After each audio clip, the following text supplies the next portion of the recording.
This channel does not promote any violent, harmful, or illegal activities. All content provided by this channel is meant for an educational purpose only.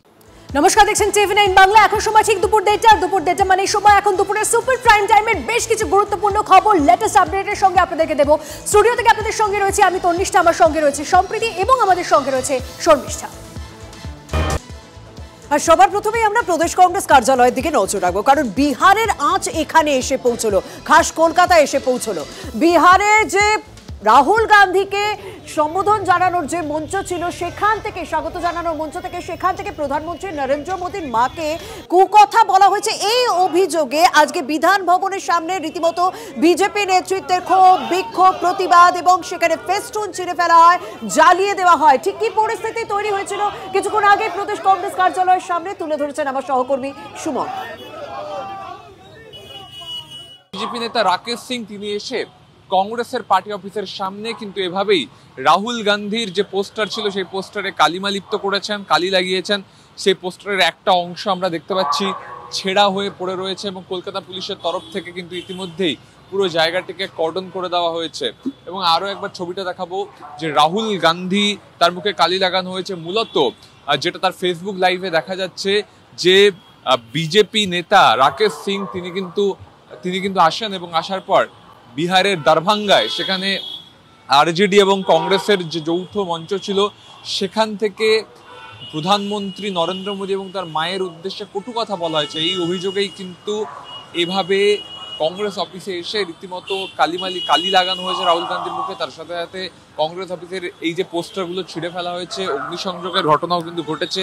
Rakesh Singh এর ঘটনার পর কংগ্রেস কিন্তু বিপুলভাবে প্রতিবাদের দিকে হাঁটছে। Camera Abhijit संगे सुमन, TV9 Bangla, Kolkata. आज का विरोध आप देखेंगे वैसा ही विरोध पूरे हिंदुस्तान में होगा, क्योंकि माननीय हमारे प्रधानमंत्री 140 करोड़ लोगों का नेतृत्व करते हैं और उनकी मां के विषय में इस तरीका का टिप्पणी मैंने कभी दिमाग में आया नहीं है। क्रिया के प्रति प्रतिक्रिया करते हैं, क्रिया के प्रति प्रतिक्रिया करते हैं। तुम जो भी करोगे उसके ठीक विपरीत हम लोग भी करेंगे।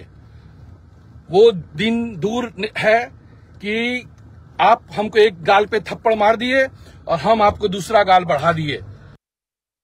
অর্থাৎ ঘটনার সূত্রপাত বিহারে, তার আজ এসে পড়লো বিধান ভবনের সামনে অর্থাৎ কলকাতায়। ধুন্ধুমার পরিস্থিতি তো আপনাদের সামনে তুলে ধরলাম। আমার সঙ্গে রয়েছেন আমার সহকর্মী সুমন। সুমন, প্রদেশ কংগ্রেস নেতৃত্বে তাদের কি প্রতিক্রিয়া এবং এখন কি অবস্থায় রয়েছে সেখানে?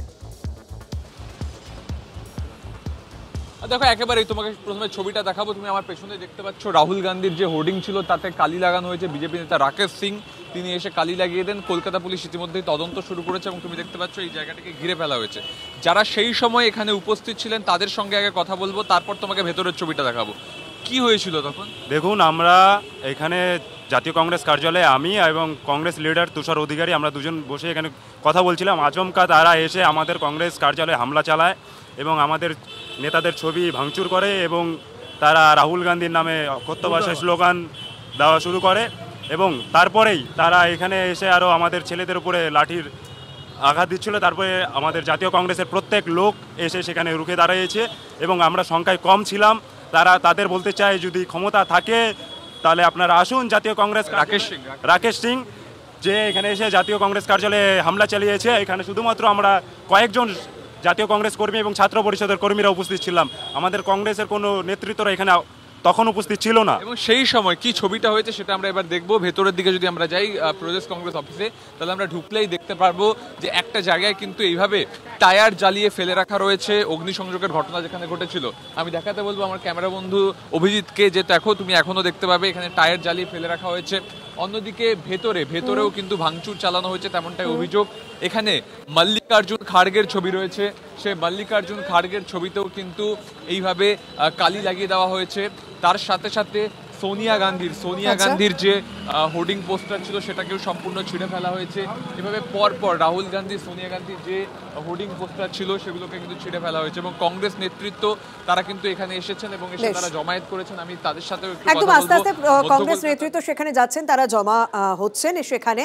সেই পরিস্থিতির দিকে আমরা নজর রাখবো। আপাতত তোমাকে ধন্যবাদ সুমা। আর যেরকম যে ছবিটা আপনাদের সামনে এই মুহূর্তে আমরা তুলে ধরছিলাম, প্রদেশ কংগ্রেসের কার্যালয়ের সামনে তাণ্ডব বিজেপিকে তোপ অধীর রঞ্জন চৌধুরী। কংগ্রেস কার্যালয়ে কারণ মাস্তানি মানব না, রাহুল গান্ধী কাউকে কুকথা বলেনি, বিকৃত করছে বিজেপি। রাহুল গান্ধীর প্রশ্নের জবাব দিতে না পেরে বদনাম করে বিহারের ভোটে প্রভাব ফেলার চেষ্টা। হামলাকারীদের অবিলম্বে গ্রেফতারের দাবি প্রাক্তন কংগ্রেস সভাপতি অধীর রঞ্জন চৌধুরী। তার দাবি অবিলম্বে যারা হামলা করেছে তাদেরকে গ্রেফতার করা হোক। ওসব কংগ্রেস পার্টির দপ্তরের মস্তানি আমরা মানবো না। এই তো আমরা পার্টি বসে বসে আছি, কেউ আসুক না দেখি। রাহুল গান্ধীর আক্রমণের মুখে বিজেপি পার্টি আজকে কোনো জবাব দিতে না পেরে উল্টে বদনাম করছে। রাহুল গান্ধী কাউকে গাল দিয়েছে, কাউকে কিছু বলেছে? খালি বিকৃত করা হচ্ছে এগুলো। রাহুল গান্ধী কি বলছে সেটা জানার চেষ্টা না করে এটাকে উকসিয়ে দিয়ে বিহারের ভোটে তার প্রভাব ফেলার চেষ্টা করছে, হ্যাঁকে না নাকে হ্যাঁ করে। আমি প্রদেশ কংগ্রেস দপ্তরে যারা যায় তাদেরকে বলবো, পাহারার ব্যবস্থা করুন। আর যে মস্তান বিজেপির এইসব করেছে তাদেরকে পুলিশ গ্রেপ্তার না করা পর্যন্ত কলকাতার বুকে আন্দোলন চলতে থাক। আমরা ইতিমধ্যে টেলিফোনে যোগাযোগ করতে পেরেছি, বিজেপি বিধায়ক শঙ্কর ঘোষ রয়েছেন আমাদের সঙ্গে। শঙ্কর বাবু, অধীর রঞ্জন চৌধুরী তার পাল্টা অভিযোগ যে রাহুল গান্ধী কোনো কুকথা বলেননি, বিকৃত করা হচ্ছে রাহুল গান্ধীর বক্তব্যকে এবং এটা বিহারের ভোটে প্রভাব ফেলার চেষ্টা। কি বলবেন? দেখুন, বিষয়টি সম্পর্কে আমি অবহিত নই। এরকম একটি ঘটনা ঘটেছে। আমার মনে হয় রাজ্য নেতৃত্বের কাছ থেকে প্রতিক্রিয়া নেওয়াটাই ভালো। আমি তো অনেকটা দূরে থাকি, বিষয়টি সম্পর্কে না জেনে প্রতিক্রিয়া দেওয়াটা সঠিক হবে। ধন্যবাদ আপনাকে। এদিকে আপনাদের জানাই, একটু আগেই অধীর রঞ্জন চৌধুরীর বক্তব্য আপনাদের সামনে আমরা তুলে ধরলাম। প্রাক্তন কংগ্রেস সভাপতি তিনি বলছেন, এই যে বিধানভবনে প্রদেশ কংগ্রেসের কার্যালয়ে এই যে তাণ্ডব চালানো হয়েছে, যারা হামলা করেছেন তাদের অবিলম্বে গ্রেফতারের দাবি। আর শুধু তাই নয়, তিনি বলছেন যে রাহুল গান্ধীর প্রশ্নের জবাব দিতে না পেরে বদনাম করা হচ্ছে, বিহারের ভোটে প্রভাব ফেলার চেষ্টা। শুনুন কি বলেছেন অধীর রঞ্জন চৌধুরী। ওসব কংগ্রেস পার্টির দপ্তরের মস্তানি আমরা মানবো না। এই তো আমরা পার্টি বসে বসে আছি, কেউ আসুক না দেখি। রাহুল গান্ধীর আক্রমণের মুখে বিজেপি পার্টি আজকে কোনো জবাব দিতে না পেরে উল্টে বদনাম করছে। রাহুল গান্ধী কাউকে গাল দিয়েছে, কাউকে কিছু বলেছে? খালি বিকৃত করা হচ্ছে এগুলো। রাহুল গান্ধী কি বলছে সেটা জানার চেষ্টা না করে এটাকে উকসিয়ে দিয়ে বিহারের ভোটে তার প্রভাব ফেলার চেষ্টা করছে, হ্যাঁকে না নাকে হ্যাঁ করে। আমি প্রদেশ কংগ্রেস দপ্তরে যারা যায় তাদেরকে বলবো, পাহারার ব্যবস্থা করুন। আর যে মস্তান বিজেপির এইসব করেছে তাদেরকে পুলিশ গ্রেপ্তার না করা পর্যন্ত কলকাতার বুকে আন্দোলন চলতে থাক। আপনাদের জানাই, বিহারের আজ কলকাতাতে সেখানে প্রদেশ কংগ্রেসের কার্যালয়ের সামনে আপনারা দেখেছেন সেই ছবি আপনাদের সামনে আমরা তুলে ধরেছি। বিজেপি নেতা রাকেশ সিং এর নেতৃত্বে সেখানে ঠিক কি পরিস্থিতি তৈরি হয়েছিল, এখন কি পরিস্থিতি, আমার সহকর্মী সুমনও সেটা তুলে ধরছিলেন আপনাদের সামনে। আর এরই তীব্র প্রতিবাদ অধীর রঞ্জন চৌধুরী। আর এবার আপনাদের জানাই, এই যে পাটনাতে ঠিক সেখানে কি পরিস্থিতি তৈরি হয়েছিল, রাহুল গান্ধীর ভোটাধিকার যাত্রা, আর তার মধ্যেই মঞ্চ থেকে প্রধানমন্ত্রীর মাকে টেনে কুকথা। আর এরই প্রতিবাদে পাটনায় কংগ্রেস কার্যালয়ের বাইরে তুমুল বিজেপির বিক্ষোভ। দেখুন সেই ছবি, কংগ্রেস এবং বিজেপি কর্মীদের মধ্যে লাঠালাঠি, হাতাহাতি, সেই সময়কার ছবি তুলে ধরছি আপনাদের সামনে।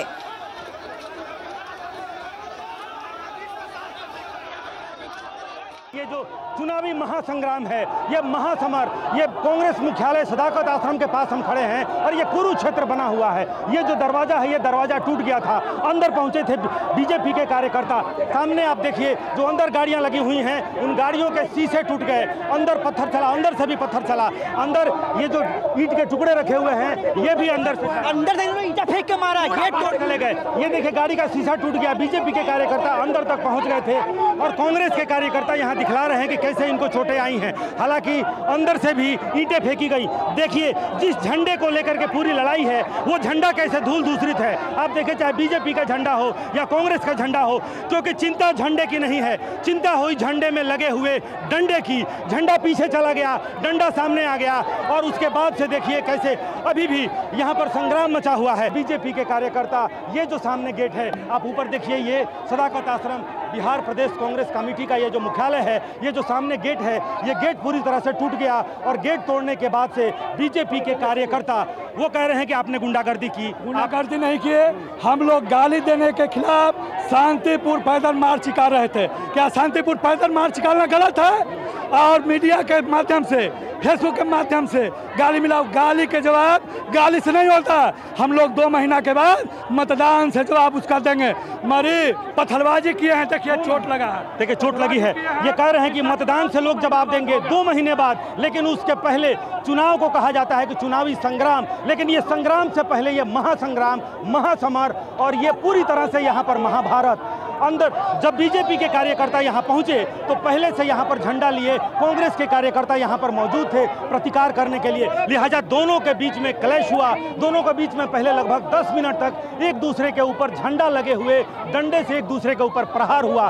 कांग्रेस के कार्यकर्ता उसमें कमजोर पड़े। कांग्रेस के कार्यकर्ता चूंकि कम संख्या में थे लिहाजा वो अंदर भागे, गेट में ताला लगा दिया गया, लेकिन गेट को बीजेपी के कार्यकर्ताओं ने गेट को तोड़ दिया और वो अंदर पहुंच गए। देखिए रह के बीजेपी के कोई टोली जो है वो अंदर जाने की कोशिश करती है कि अंदर वो प्रवेश करेंगे और फिर से यहाँ पर माहौल तनावपूर्ण हो जाता है।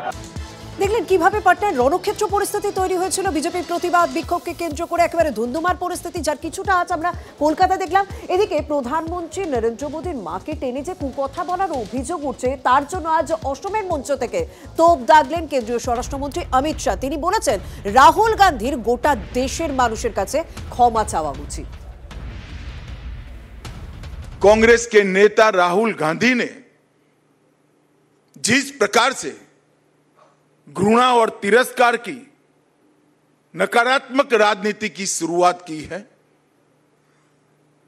उसका निम्न स्तर का एक प्रदर्शन उनकी घुसपैठिया बचाओ यात्रा में देखने को मिला। ये घुसपैठिया बचाओ यात्रा जो उन्होंने बिहार में निकाली है, उसमें राहुल गांधी के स्वागत के मंच पर से नरेंद्र मोदी जी की स्वर्गीय माता जी के लिए अपशब्द बोलकर सबसे घृणित काम कांग्रेस के नेताओं ने किया है। हर कांग्रेस नेता ने मोदी जी के लिए अपशब्द कहे। कोई मौत का सौदागर कहता है, कोई जहरीला सांप कहता है, कोई नीच आदमी कहता है, कोई रावण बताता है, कोई भस्मासुर बताता है। मैं आज कांग्रेस के नेताओं को कहना चाहता हूं, जितनी ज्यादा गालियां मोदी जी को आप दोगे, कमल का फूल इतना ही बड़ा होकर खिलकर आसमान तक पहुंचेगा। कांग्रेस के कुत्सित प्रयासों की घोर निंदा करता हूं और मैं आग्रह भी करना चाहूंगा राहुल गांधी जी के कि जरा भी शर्म बची है तो मोदी जी की, उनकी स्वर्गीय माता जी की और देश की जनता की जरूर माफी मांगे। आप किसने बयान दिया, किसका बयान है, इसकी जांच पड़ताल होना चाहिए। कोई नहीं चाहेगा, कांग्रेस का कोई व्यक्ति नहीं चाहेगा कि प्रधानमंत्री जी के कोई निजी परिवार पर किसी प्रकार का अपशब्द बोला जाए। ये कांग्रेस की संस्कृति नहीं है। पकड़िए उसको, खिलाफ कार्रवाई करिए। আমরা এবার আরো একবার প্রদেশ কংগ্রেস কার্যালয়ের সামনে ছবিটা দেখব, কারণ কিছুক্ষণ আগে সেখানে রণক্ষেত্র পরিস্থিতি তৈরি হয়েছিল। কিভাবে অতর্কিত সেখানে হামলা চালানো হয়েছে, ফেস্টুন ছেঁড়া হয়েছে, পুড়িয়ে দেওয়া হয়েছে, এরকম অভিযোগও আমরা দেখলাম এবং সেখানকার সেই ছবিও উঠে এলো। আমার সহকর্মী সুমন সেখানে রয়েছে। সুমন, কিছুক্ষণ আগে তুমি বলছিলে যে প্রদেশ কংগ্রেস নেতৃত্ব একে একে সেখানে জমা হচ্ছেন, সেখানকার কি ছবি, সেখানে কি বলছেন তারা, পরবর্তীকালে তারা কি পদক্ষেপ নিতে চলেছেন এই ঘটনার পরিপ্রেক্ষিতে? দেখো, শুধুমাত্র এই প্রদেশ কংগ্রেস ভবনের বাইরে নয়, ভেতরেও কিন্তু বিভিন্ন জায়গায় তুমি দেখতে পাচ্ছ গোলাম আহমেদ মীর, তার ছবিতে তার সঙ্গে সঙ্গে একাধিক ছবি সেগুলো কিন্তু ছিঁড়ে ফেলা হয়েছে, কালি লাগানো হয়েছে। এবং প্রদেশ কংগ্রেস নেতৃত্ব তারা কিন্তু আসছেন এবং তারা বলছেন অনতি ভবিষ্যতে কিন্তু তারা আন্দোলনের পথে হাঁটবেন। আমি কথা বলবো কয়েকজনের সাথে। কি পরিস্থিতি প্রদেশ কংগ্রেস ভবনে ঢুকে? এটাকে বলে চুরি।